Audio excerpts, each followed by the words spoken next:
So what's your podcast about? Superheroes. It's a little geeky, but I think you guys are gonna like it. Try not to be too geeky. No, I can't promise that. Should we begin? It's a bird. It's a plane. It's the Geek and You Shall Find podcast. And now, your hosts, Kelsey Dickerson, Brad Fay, Kate Fay, and Noah Berlin. Hold on to your butts.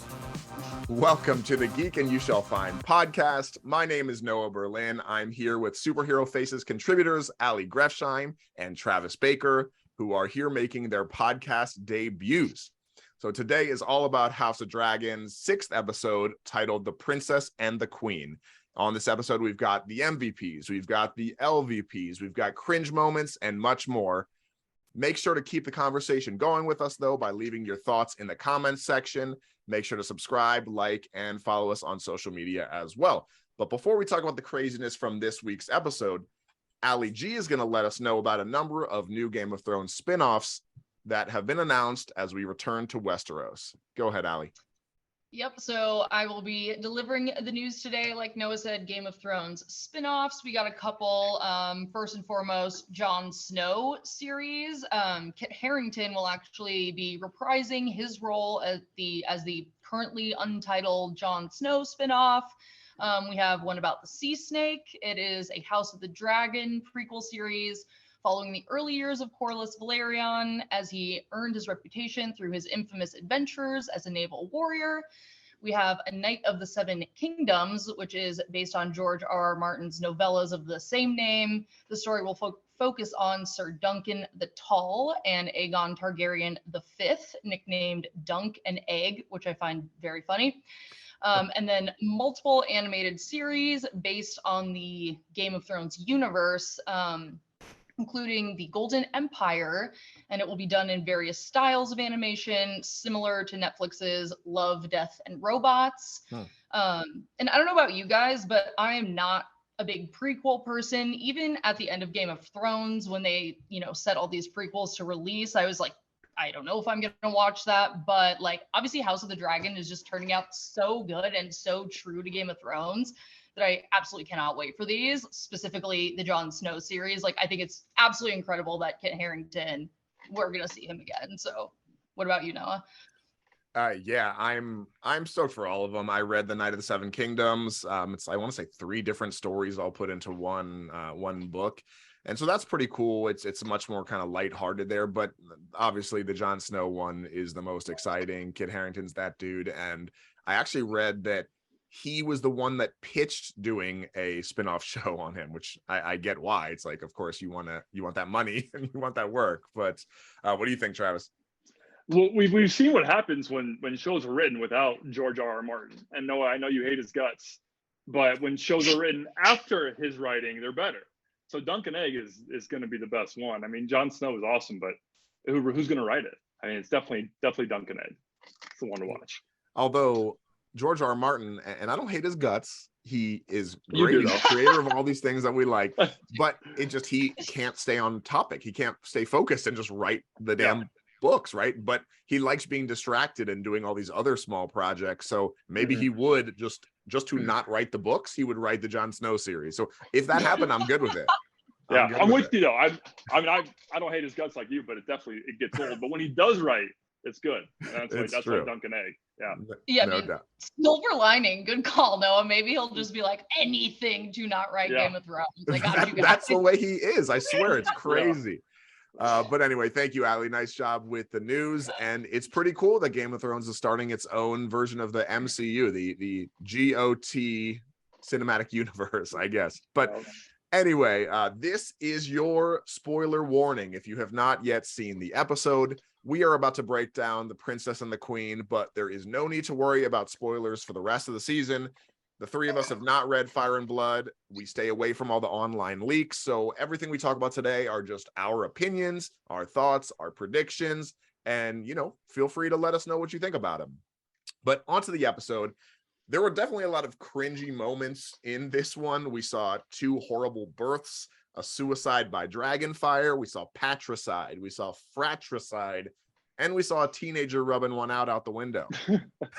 But one of the most potentially jarring aspects of the episode was the time jump. This episode started 10 years after the previous episode with different actors and actresses playing the same roles. Allie, what about you? What do you think about the time jump?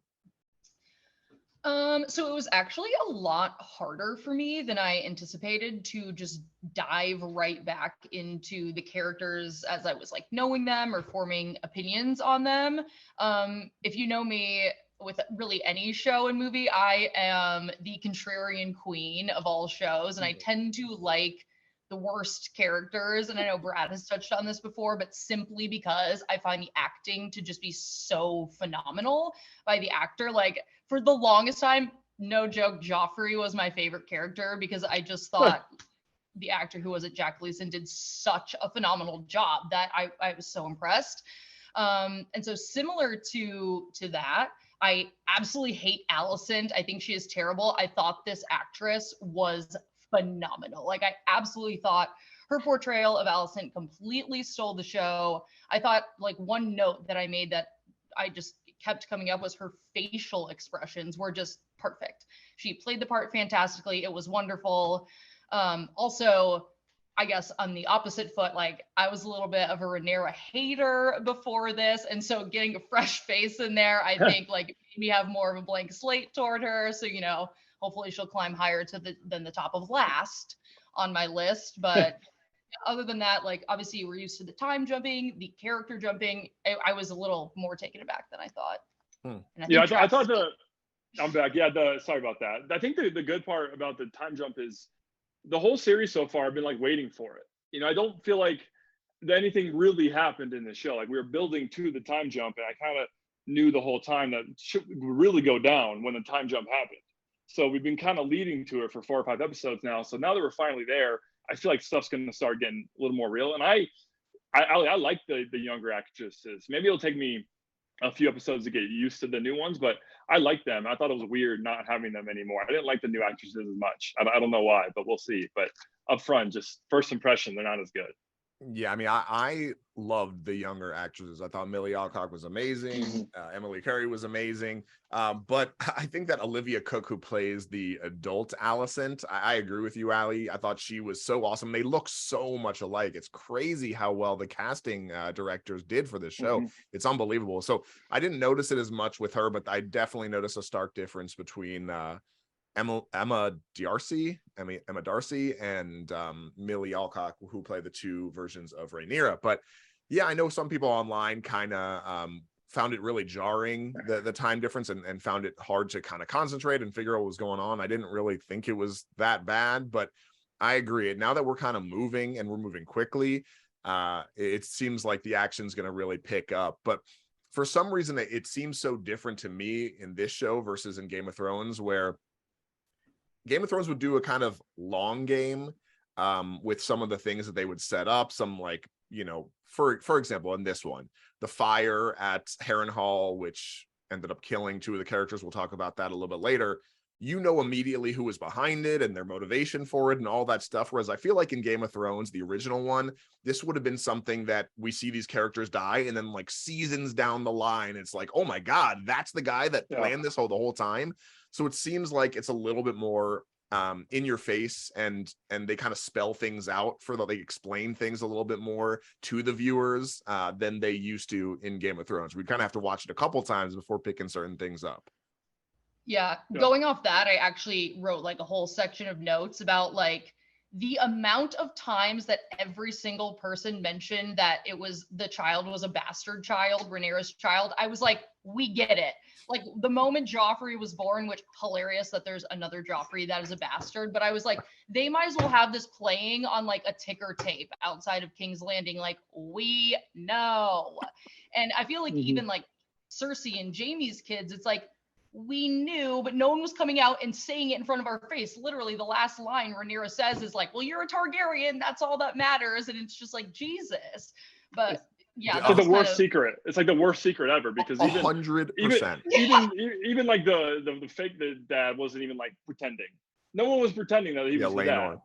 Laenor, I was thinking Laenor. 100%. I have ridiculous. one of my big notes to talk about was the fact that in this version of Westeros, there is no subtlety whatsoever. There are no secrets. Everybody knows everything in Westeros, which is just so weird and so different. I mean, Laenor, everyone knew that this guy's gay. He doesn't even try to hide it. He's like hugging his boy Joffrey at the wedding. Like they're like might as well be dancing together. This one with his name Carl with a Q. Carl with a Q.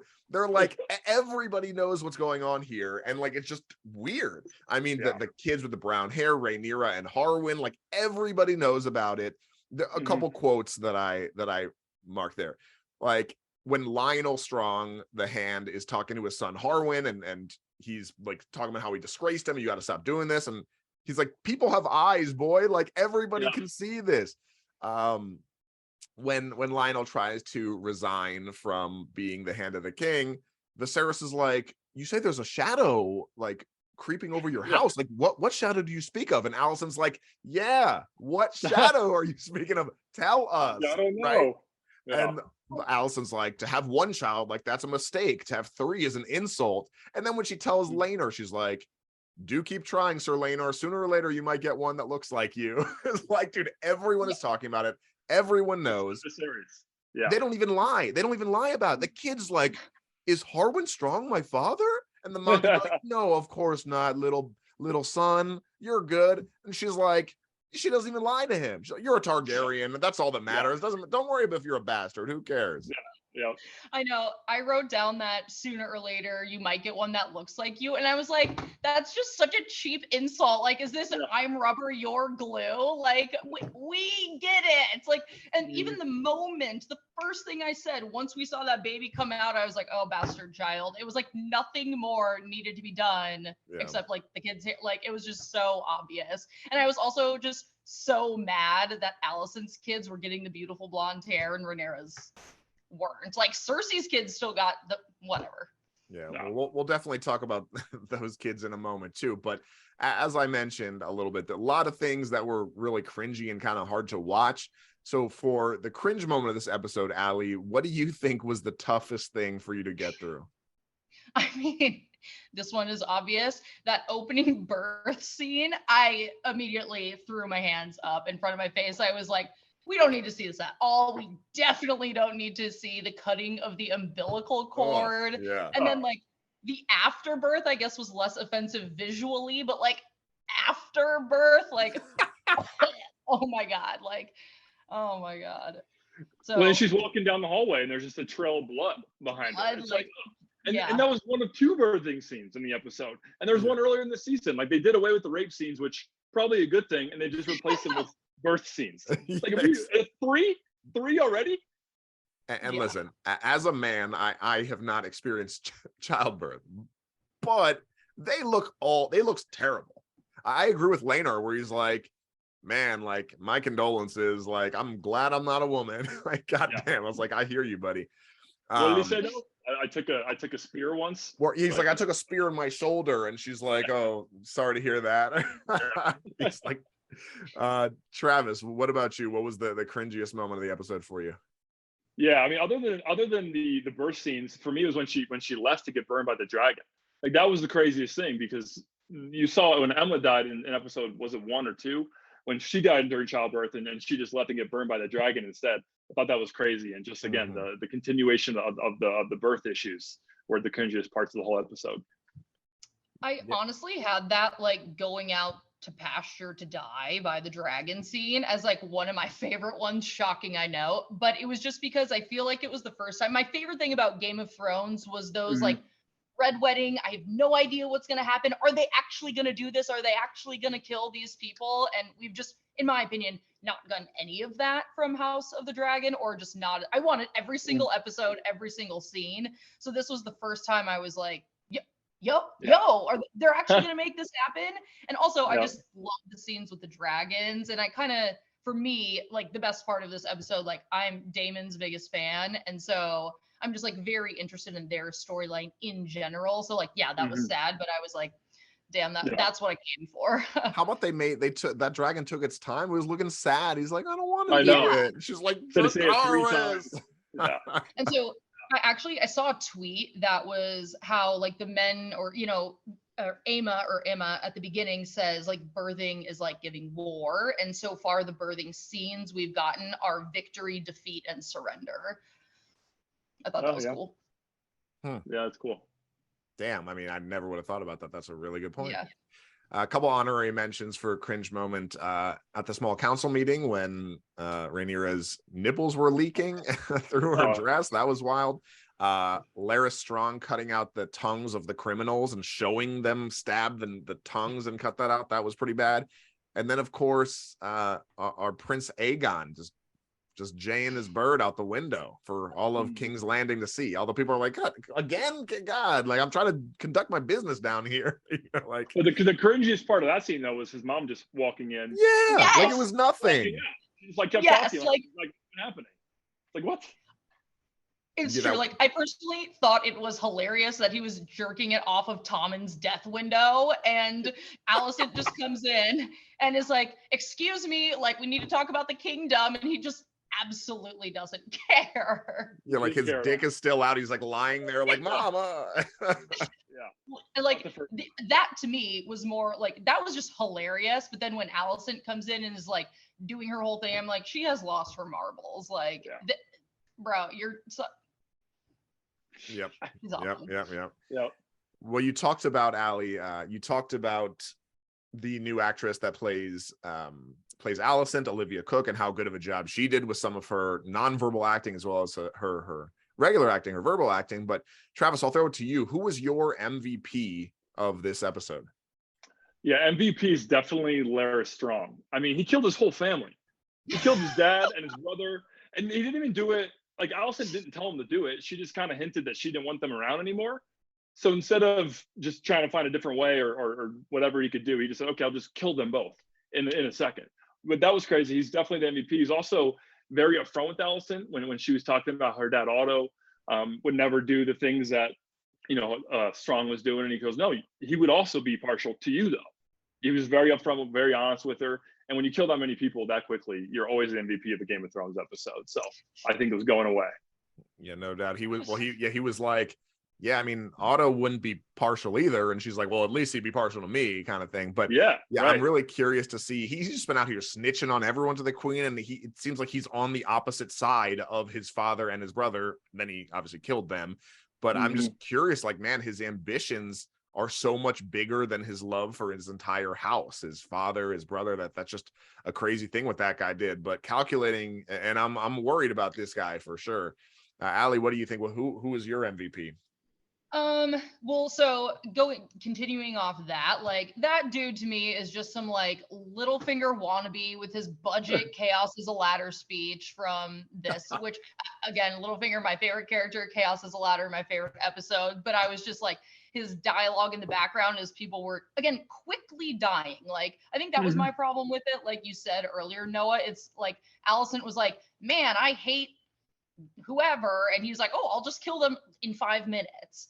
It was just so extreme. Like I was just laughing. Like normally I think calculated moves like that are like Big Baller in Game of Thrones, but it's just like not enough calculation for me to respect it, I guess. It's the same thing with like Crab Feeder in the early episodes when he got introduced as a big bad guy. He's just gone 3 episodes later. But with the time jumps, they don't have time to like build all these side characters. So they just stay off them like that. I guess that's what happens when you jump 10 years. All the building he did get to get there, we just didn't see. Then he got off. True. I accept that.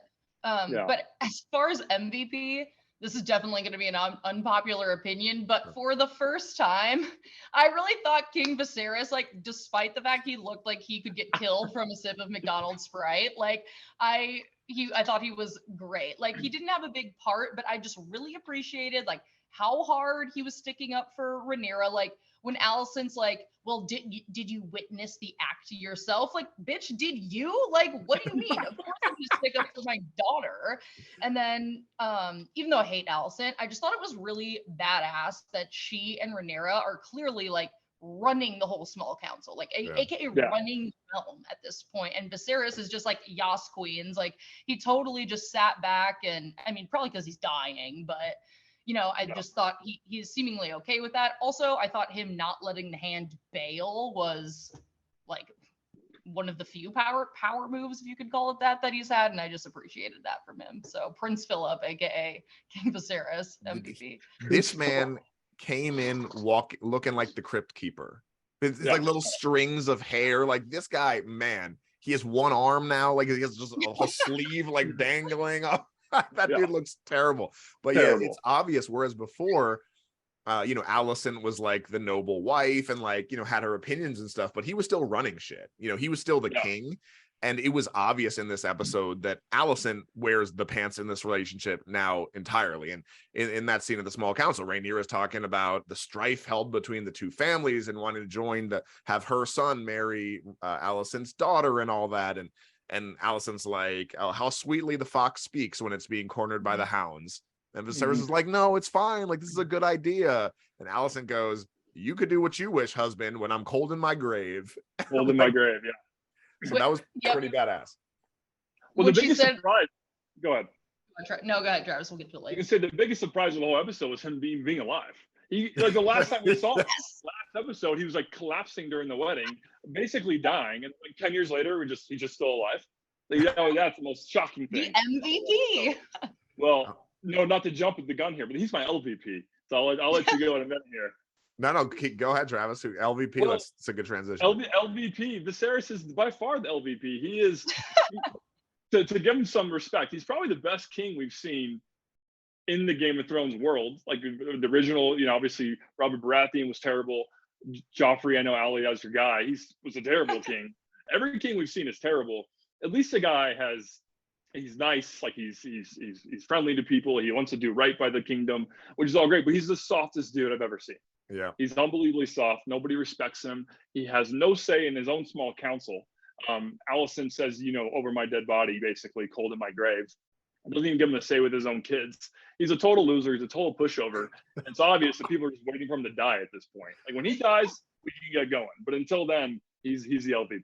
It is true. Like it seems like his entire life is the prologue of the actual story. And once he dies, like then the real story is going to kick off and the real action and all the real drama is going to happen. Mm-hmm. What do you think about that, Ali? About it, well, like I said, he's my MVP, and I guess like he's not necessarily my MVP, but I just feel like this is a tangent, but House of the Dragon has done a really good job of not like being progressive, but Game of Thrones doesn't have to do that. There's such a well-established show, and I just think they've done a lot of things where like even like the sex scene between Rhaenyra and Daemon, I thought was like really well done from the point of view of like the woman, which we don't normally get, and like it was directed by a woman. What? It was directed by I know. Yeah, great. And it was like obvious, and I thought it was just Rhaenyra claiming that power. Even the scene in Pentos with Daemon and Laena this episode, like Laena was fully involved in this like negotiation between like, you have dragons, we need them to fight Dorne or whatever, and there's a lot of women's seats at the table, not to mention Rhaenyra being the heir and everything like that. So I think I'm just like hyper aware of that based on how much Game of Thrones didn't do that, or how much strife there was at the beginning of this show based on around Rhaenyra being queen. Interesting. Okay, so and your LVP is who? Oh, sorry. Well, no. Who's your MVP? I mean, I don't know. Like every time I was thinking, I'm like, okay, I thought at first that Daemon would be my MVP because you see, it looks like he's on a little dragon riding date with Laena. He looks so happy. He looks like he's a great husband and all that. They're like having fun flying the dragons together. He's like a good dad. Like the kids love him. All that. I'm like, man, wow, it's like heartwarming to see what this guy has become in the last 10 years. But then he also doesn't love Laena, and she's like, you're more than this. You're more, the man I married is more than this. Laena just wants to go home.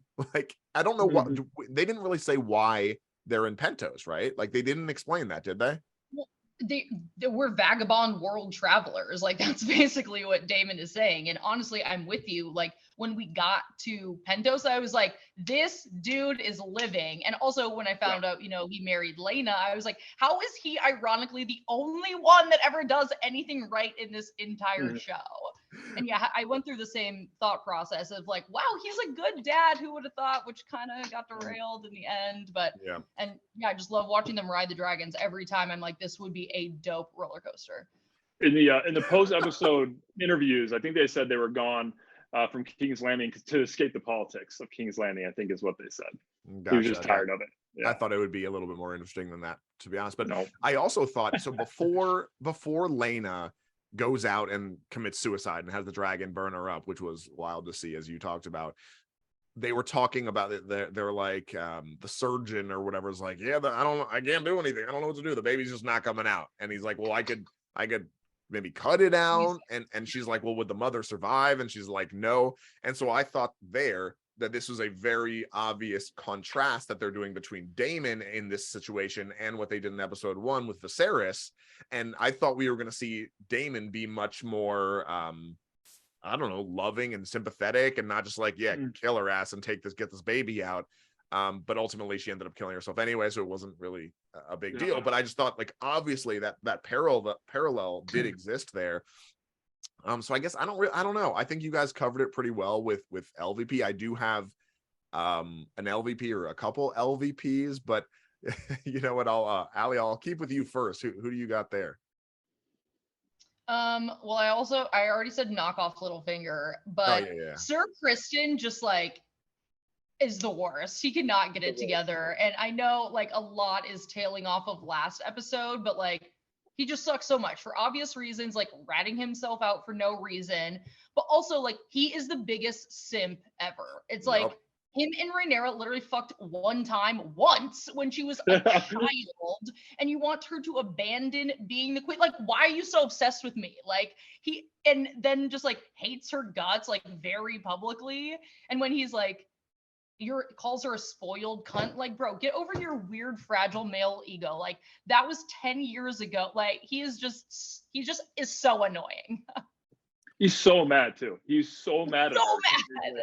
He is so like he thought he was in the trust tree with the nest where Alicent was like kind of talking shit about her and it's like, why does no one see this? And he's like, yeah. And then he just took it a little bit too far. He's like, yeah, and she's not, she's doing all this and that spoiled cunt. And then she looked at her and he's like, oh, I'm sorry. I dishonor myself. He thought he was in a safe place and he was obviously not. So my LVPs are Alicent's kids, all of them, because they're all fucking weird. They're all weirdos. You've got Aegon, who is potentially the future king, right? He's the prince. Number one, he doesn't even care about being the king. Like when Alicent's basically telling him, like, dude, you can't be teasing your brothers. Like, you gotta protect your brothers and like screw these other kids. Like they are your enemies basically. And he's like, they're gonna make Rhaenyra king and you're gonna be in danger. And he's like, well, that's fine. Like, I'm fine with it. I don't care. Like, he didn't even care. Okay. Second of all, Aegon, this actor, is literally Mike from the Stranger Things with a wig on. He looks so weird. I can't get over it, man. I can't look at his face. Just like I couldn't look at Mike's face and that. I'm like, just keep him in California, keep him away from Hawkins. He's ugly and he jerked off. He's just weirdo. Okay. The second kid, Aemond, doesn't have the only one without a dragon. He doesn't, I don't even think, he doesn't say a line in the beginning, but they're teasing him. They bring out the pig. And like, you just see this kid's face. Like, this kid's going to turn out to be a psycho. Cause like the way that this kid is, like, he's going to be a weirdo for sure. And then the daughter, Helena, I think her name is, she's a weird bug girl. Like, they're talking about important things and she's like, oh, I have a little centipede. I'm like, you're weird. They're all weird. So with my LVPs, the kids for sure. But also a little note about the kids. It's interesting. And obviously I see what the director is doing of trying to really make this contrast with where her kids are obviously, Alicent's kids are obviously the white hair, the blonde hair. But also they're wearing green all the time, which is the same as her dress. I didn't notice that. Like the whole time when they're training in the yard with Ser Criston and all that, you got the kids wearing like the black armor, and then you got the kids wearing the green armor, and it's just a very obvious like two sides type thing. So those are my LVPs. I actually had a lot of thoughts about the kids too. You pretty much covered them perfectly. Like, number one, we have weird jerk off boy who looks like a psychopath. Number two, we have just middle, probably later on the road jerk off boy who doesn't have a dragon, and then the weird bug girl. Like, what was with all of them? But then maybe I am thinking too much into this, but I really liked the scene when Ser Criston and Harwin are out there, teaching the kids how to fight. And they had Aegon fight Jace, I'm pretty sure it was. Obviously, Aegon is older, and as they clearly already explained, like Ser Criston is favoring the Targaryen boys for obvious reasons in terms of like teaching them to fight.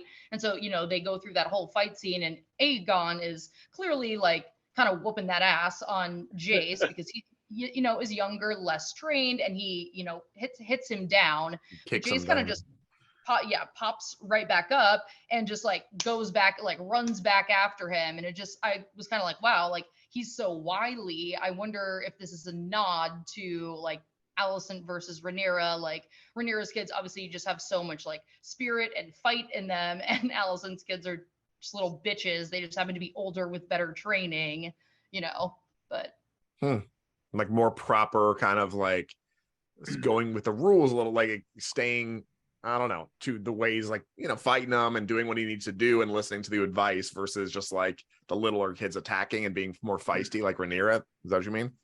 Yeah, it was just like he obviously had so much like more just spirit in him. The other one was like, oh, I'm going to do my duty and fight, even though I'm weird and we'd rather be jerking off onto my fellow city members. But I'll just do this. God. The other kid like seemed like he was there. He wanted to fight. He showed up. Alicent's kids definitely don't want it. Like even when we was talking to Alicent, he's saying, well, I just won't contest the throne then. Like he just doesn't want it.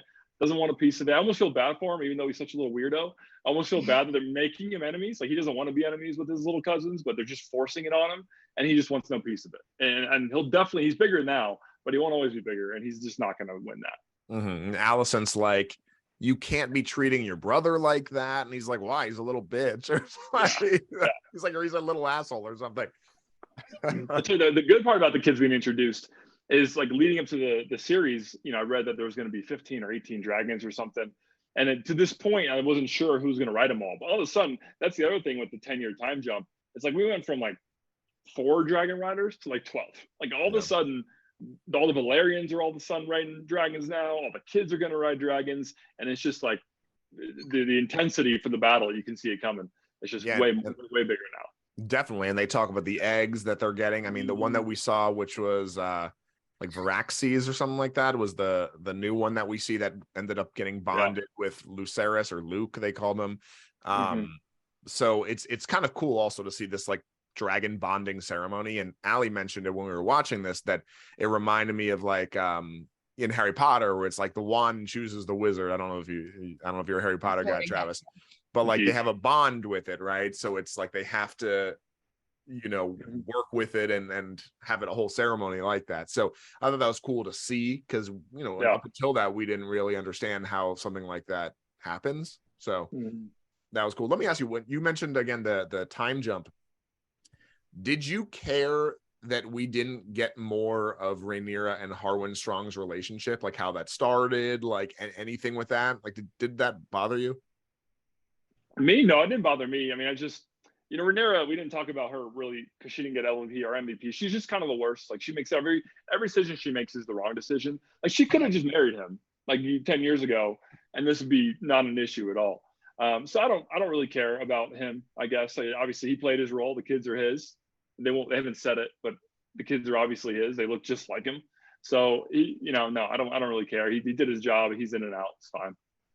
Yeah, I totally agree. The time jump didn't bother me. Like, obviously she's out here doing whatever she wants. This was not a surprise. But also, Noah, we mentioned this yesterday. Not that this was cringe, but I actually like guffawed at how creepy Harwin was in that opening scene when she's holding the baby. And it's just like very obvious it is his baby, just by how creepy he looks. He looked like such a proud papa, even when he was saying goodbye to the kids. I know. Like Laenor just kind of sneaks out. It's like, Laenor does not. Man, Laenor does not care at all. And when at the end when Rhaenyra is like, all right, pack up, we're going to Dragonstone, we're getting out of here, and Laenor's like, but why do we want to do that?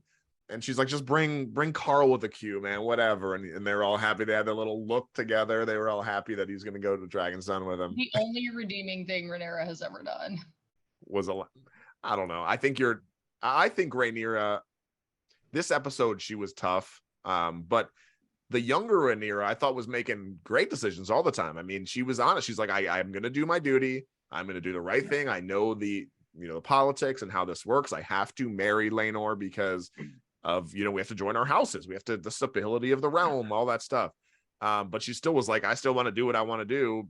Laenor, you're going to do what you want to do. And so we have a little pact. And I thought that was, thinking outside the box. I thought she's smart. I think she finds ways to get what she wants while still not, going off the rails entirely. But then when you see 10 years later in this episode, I mean, it's the worst kept secret ever. Like, be a little bit more, like, if she just learned subtlety, if all these people just learned subtlety, I really think everyone would be more okay. Yeah. Well, I mean, I don't know. I was annoyed. Yeah, Noah, you mentioned earlier that Laenor is just literally off, like, being gay and things with Carl, and like Rhaenyra like gets mad about it and is like, stop drinking and going to the club and doing whatever. And it's like, girl, like, your kids are a walking example. Like, he should be able to do whatever he wants. Like, honestly, Rhaenyra, how dare you get mad at him? How dare you? Okay, when in the beginning, when she presented the newly birthed baby to Alicent, and she's like, "Oh, do you have a name yet?" And he's like, "Joffrey." The name is Joffrey. And she's like, "What the hell? Like, you're gonna name this baby after your lover?" Like, whatever. She's like, I should still have a say in my child. Good Lord. The next kid is Carl. Carl. Yeah, Carl's gonna get got, and the next kid will be Carl for sure. Yeah. All right, guys. Well, what else in this episode that we haven't touched on yet? Do you have anything that you want to talk about? Like as far as like future plot lines, it's a big deal that Dorne is now aligned with the Triarchy. They didn't really talk about that much. They hinted at it. I mean, they brought it up, but that's going to be a big deal coming up. So it'll be interesting to see what happens with that, because they're going to be fighting each other, and now apparently they have to fight the Triarchy as well, and Dorne, who they've never been able to beat. So that was interesting. Yeah, what's her name? Alicent's like, oh, the stepstones are a problem again. Daemon just left without doing anything, like without fortifying it, and it's like, no, you left with, like, we also fortified. What are you talking about? So that will be interesting to see. This like whoever the second the new crab feeder that also is a sand snake or something. Definitely, I think in talking about things that we need to watch for moving forward, it's seeing. Once Rhaenyra and Laenor and their crew leave and go to Dragonstone, I think there's just going to be more and more of a division now that they're not together. They don't have to fake, with these pacts of marrying each other, and let's cut the bullshit. Let's, pull out the weeds, whatever. And you will see this division really, really growing, and as the action ramps up. Yep. Yeah. For me, I feel like as far as predictions, it's just so hard. Like, I've given up with George at this point. Like, I there's no predicting. Although when Alicent is like, "You may do as you wish when I'm cold in my grave," I was like, I hope this is foreshadowing for the next episode. He's not gonna last long. Like, he's not gonna be around forever. I did like the line too that Laenor said, and then Rhaenyra throws it back at him, where he's like, the wise sailor flees as the storm gathers. And I thought that was kind of cool. And she throws it back to him, and he's like, why are we leaving now? And she's like, I was once told. So I think multiple times in this series so far where a character, particularly Rhaenyra, will take a line that someone says to her either earlier in that episode or in a previous episode, and then throws it back at them. And Rhaenyra just did it in the last one with Daemon. Where he says what he says to her when they're in the little brothel thing, and then she throws it right back at him at the wedding when they're dancing. So it's pretty cool how things like that keep coming back in these episodes. But anything else you guys want to talk about before we close up? Well, I'll just say I thought the line throwing back was stupid, because he not stupid that she tries to, but I don't think it landed at all. Like, she, he says his little line, and she's basically like, I don't care, we're doing it my way, just shut up. It's like she didn't respect the line when it was delivered to her, and then she's like, oh great, and like, now I can say this, and it's like, what? why Yeah. should I respect it when you're saying it to me? You literally, it's not like you were like, oh, good line, Laenor, you win this one. You really got me, and then tries to use it herself. Well, I think that more she was just saying like, hey, you gave me this advice and I'm following your advice. She wasn't really saying it like, okay, you need to take your advice. She's just explaining that because she knew that all he cared about was not being split up from his guy. And so she said it. She's like, I'm taking your advice here and you could bring your guy. Done. Yeah. Story over. But all right, well, that is going to do it for this episode of the Geek and You Shall Find podcast. We will be back next week on both the new Rings of Power and the new House of the Dragon, so make sure to subscribe and you can be notified when those episodes drop. Thank you again for assembling with us, joining the Superhero Faces team. Make sure to smash that like button, follow us on Facebook, Twitter, and Instagram, and drop your thoughts on the comments section below.